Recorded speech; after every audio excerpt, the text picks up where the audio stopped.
الفاتحة.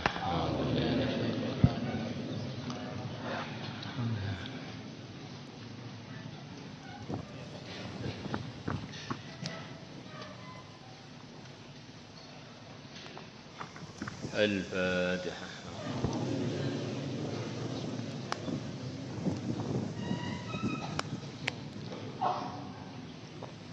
اللهم صل صلاة كاملة.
Bismillahirrahmanirrahim. Wa kharraja al-Baihaqi bi isnadihi an Abi Hurairah radhiyallahu anhu. Beliau mengatakan, qala telah bersabda Rasulullah sallallahu alaihi wasallam, bara'atun minal kibri, bersih dari kesombongan. Di antara sifat hati yang dimurkai Allah adalah kesombongan.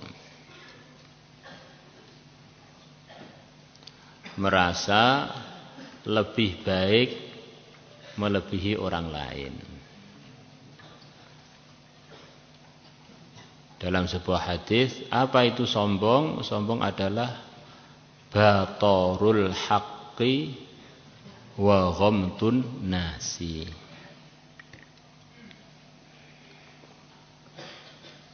Dua perkara ini berkumpul atau salah satunya, ini adalah definisi kesombongan dari yang mulia Nabi besar Muhammad sallallahu alaihi wasallam.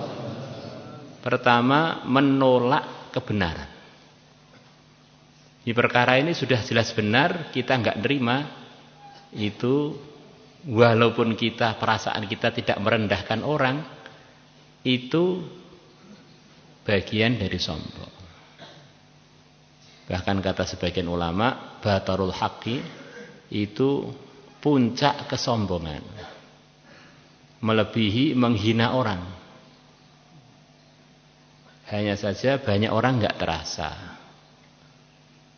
Lah kok bisa? Iya, karena kebenaran itu dari Allah dan Rasulnya. Kalau menghinakan orang, mungkin orang yang kita rendahkan itu sebagian memang orang rendah. Tetapi kalau batarul haq ini mesti kita ini sesombong-sombongnya orang, enggak nerima perkara yang memang itu benar. Dan kebenaran itu ukurannya adalah Islam. Kebenarannya adalah aturan-aturan Islam, aturan ketakwaan itu.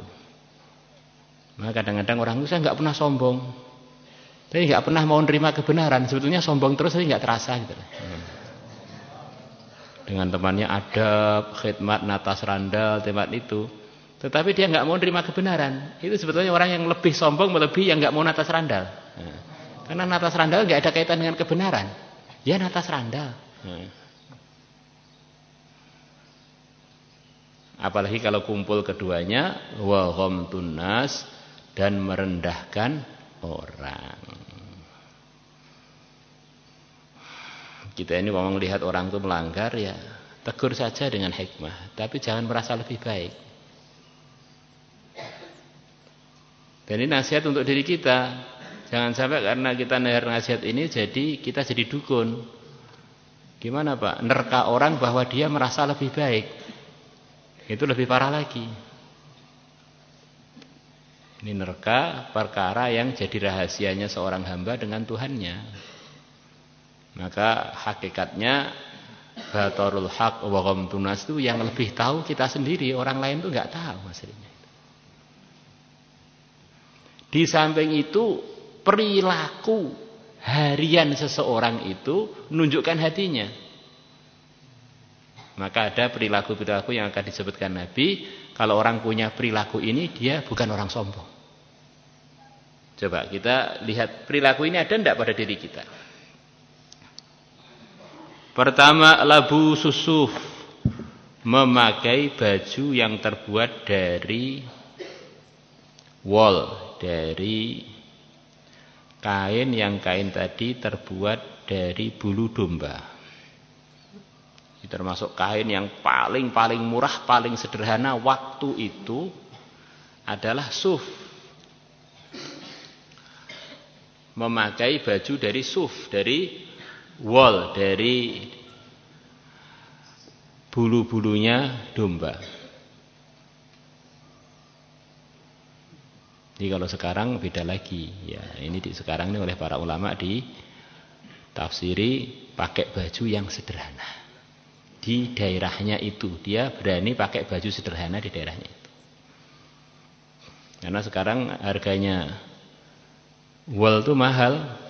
Di antara yang pernah saya tanya sekarang mungkin 1 meternya 400-an ribu, 500 ribu, bahkan 1.500.000 per meter. Nah, ini kalau sekarang pakai baju suf itu jadi orang kaya itu.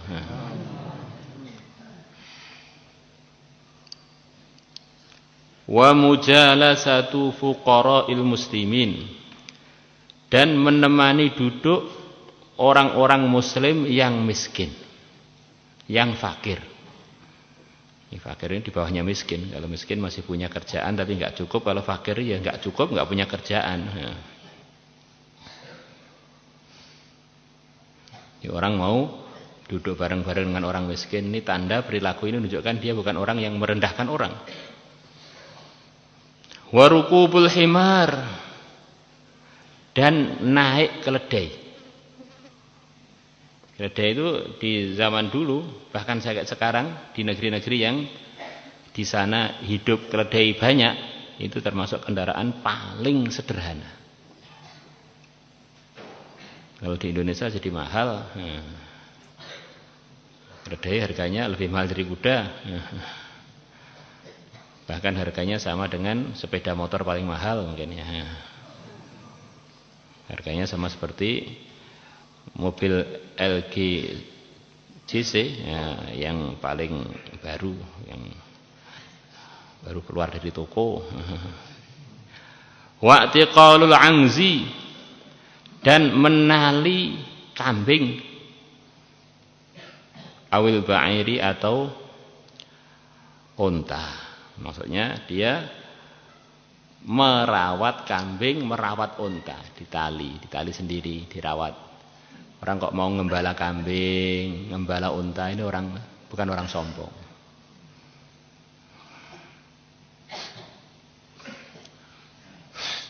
Wallahu a'lam. Nah, kalau orang dalam dirinya enggak mau 3 perkara ini, baju sederhana, kumpul dengan orang-orang miskin, kemudian naik kendaraan sederhana, atau ngerawat kambing, unta, maksudnya pekerjaan yang memang kerjaannya rakyat jelata gitu. Itu dianggap bagian dari orang yang wallahu a'lam nilainya, hatinya, nilainya perilakunya. Wa an Anas radhiyallahu anhu qala Rasulullah sallallahu alaihi wasallam kam min ash'atha aghbara, berapa banyak orang yang rambutnya awut-awutan. Jadi orangnya ini kelihatan kurang berharga, rambut jaji. Aghbara, yang dia berdebu. Zitimrain, yang memakai 2 baju yang usang, atasan bawahan. Bajunya usang, rambutnya acak-acakan, badannya berdebu. Dan ini bukan disengaja ya, memang dia ini orang yang begitu sederhana, bukan kalangan orang yang terhormat. Jadi kalau ada santri orangnya mampu terus awut-awutan begini, ini calon mertua lari lah. Ini bukan untuk dibuat, tapi ini memang kondisi dia, kondisi yang begitu tidak dianggap. Yang mana kesimpulan hadis ini, jangan ngeremehkan siapapun dari kalangan orang Islam. La yu'ba'u lahu, yang tidak digubris. Apa itu potongannya begitu, apa itu ya gayanya benar-benar gak menarik begitu ya, siapa yang ngubris? Lau aqsama 'ala Allah, andaikan dia bersumpah atas nama Allah, dia minta pada Allah dengan sungguh-sungguh. Di antara bentuknya bentuk sumpah, wallahi saya minta begini ya Allah, demi engkau ya Allah saya minta begini. La barrahu, sungguh Allah akan mengkabulkan sumpahnya, mengkabulkan permintaannya tadi. Minhum, termasuk mereka, Al-Bara' ibn Malikin, adalah Al-Bara' ibn Malik. Termasuk orang yang bentuknya sederhana, pakai baju sederhana, yang kurang digubris, tapi kalau sumpah minta pada Allah pasti diberi. Di antaranya adalah Al-Bara' ibn Malik, saudara laki-lakinya Anas ibn Malik. Yang mana Al-Bara' ibn Malik ini orangnya kecil. Beliau sering oleh orang Islam dijadikan jagoannya dalam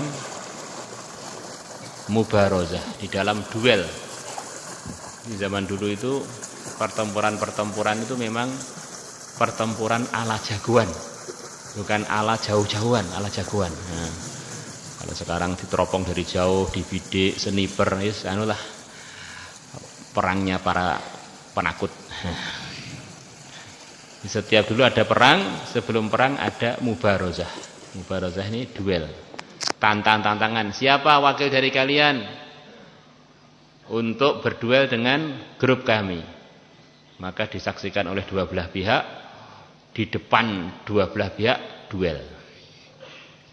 Dan di antara jagoannya duel umat Islam namanya Al-Bara' ibn Malik. Beliau pernah duel, kalau saya nggak salah baca, lebih 100 kali dan nggak pernah kalah. Dan duelnya ini bukan terus seperti UFC, MMA, terus KO, terus diobati sebentar, bangun lagi, bukan. Begitu selesai duel,